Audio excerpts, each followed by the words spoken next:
ఇప్పుడు మీరు వింటున్న కథ పేరు కపట వైద్యుడు.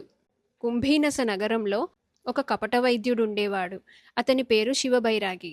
ఈ వైద్యుడు తాను సమస్త వ్యాధులు నయం చేయగలనని చెప్పుకుంటూ గొప్ప వైద్యుడని కొందరిని నమ్మిస్తూ పొట్టపోసుకునేవాడు. అతని వద్ద ఏవేవో భస్మాలు, అంజనాలు, మాత్రలు, కుప్పెలు, రసాయనాలు ఉండేవి. ఒకసారి ఆ దేశపు యువరాజుకు ఒక వింత జాడ్యం సంప్రాప్తమయ్యింది. అతనికి ఆకలి దప్పులు పోయాయి. నీరసంగా మంచాన పడి ఉంటాడు. తానే ఎవరితోనూ మాట్లాడాడు. ఎవరైనా పలకరిస్తే చిరాకుగా సమాధానమిస్తాడు. ఎప్పుడూ దిగులుగా ఉంటాడు. రాజవైద్యులకు యువరాజు రుగ్మత ఏమిటో, అది ఎలా సంప్రాప్తమయ్యిందో అంతు చిక్కలేదు.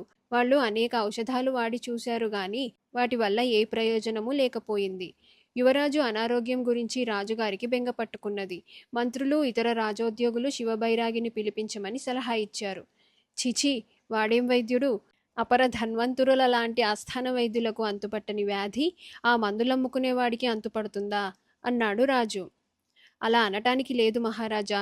ఘన వైద్యులకు తెలియని చిట్కాలు అడవుల్లో ఉండే కోయవాళ్లకు తెలుస్తాయి. శివబైరాగి ఎందరినో చచ్చేవాళ్లను బతికించాడని చెప్పుకుంటారు. ఆస్థాన వైద్యులకు అంతుచిక్కని జబ్బును అలాంటి చిట్కా వైద్యులే నయం చెయ్యాలి అన్నారు రాజుగారి వద్ద కొలువు చేసేవాళ్లు. రాజు కొంచెం ఆలోచించి, అయితే ఒక పని చేద్దాం. మామూలు వైద్యంతో నయంగాని తీవ్ర వ్యాధులు గలవారిని కొందరిని తెప్పించి ఈ బైరాగి వైద్యుడి చేత చికిత్స చేయిద్దాం. వాళ్ల వ్యాధులు నయం చేసినట్టయితే ఈ బైరాగి చేత అబ్బాయికి చికిత్స చేయిస్తాను.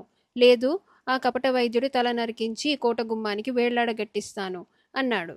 రాజుగారు చేసిన ఈ ఆలోచన మంత్రులు మొదలైన వాళ్లకు యుక్తియుక్తంగా కనపడింది. వాళ్ళు ఊరంతా తిరిగి 5-6 దీర్ఘరోగులను, ఏ చికిత్సకు లొంగని వాళ్లను పట్టుకొచ్చి యువరాజు పడుకొని ఉన్న గదికి పక్కగా ఉన్న గదిలో పడుకోబెట్టారు. తరువాత శివబైరాగిని పిలిపించి, రాజుగారు, నువ్వు కపట వైద్యుడివని విన్నాను. నీకు వైద్యం నిజంగా చేతగాని పక్షంలో నిన్ను తీవ్రంగా శిక్షించవలసి ఉంటుంది. ఏమంటావు అని అడిగాడు. మహారాజా, నేను అనేక వేల మందికి చికిత్స చేసి ఉన్నాను. నా వైద్య విధానం వేరు.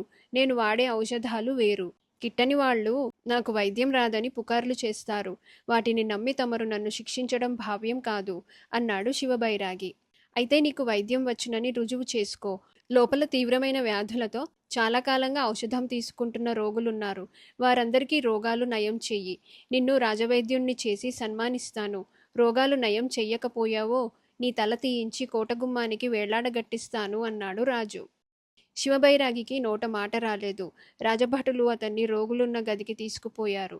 కొందరు రాజోద్యోగులు కూడా వెంట వెళ్లారు. నేను రోగులను రహస్యంగా ప్రశ్నించాలి.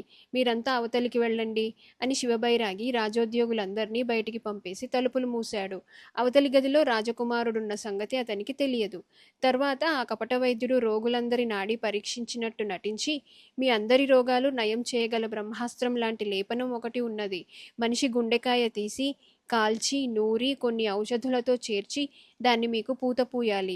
3 పూతలు పూసేసరికల్లా అందరూ పిడిరాళ్లలాగా తయారవుతారు. ఈ ఔషధం తయారు చెయ్యాలంటే మీలో మరీ తీవ్ర స్థితిలో ఉన్నవాడు చావటానికి ఒప్పుకోవాలి అంటూ ఒక క్షయవ్యాధి వాడికేసి చూశాడు. క్షయవాడికి కంపరం ఎత్తింది.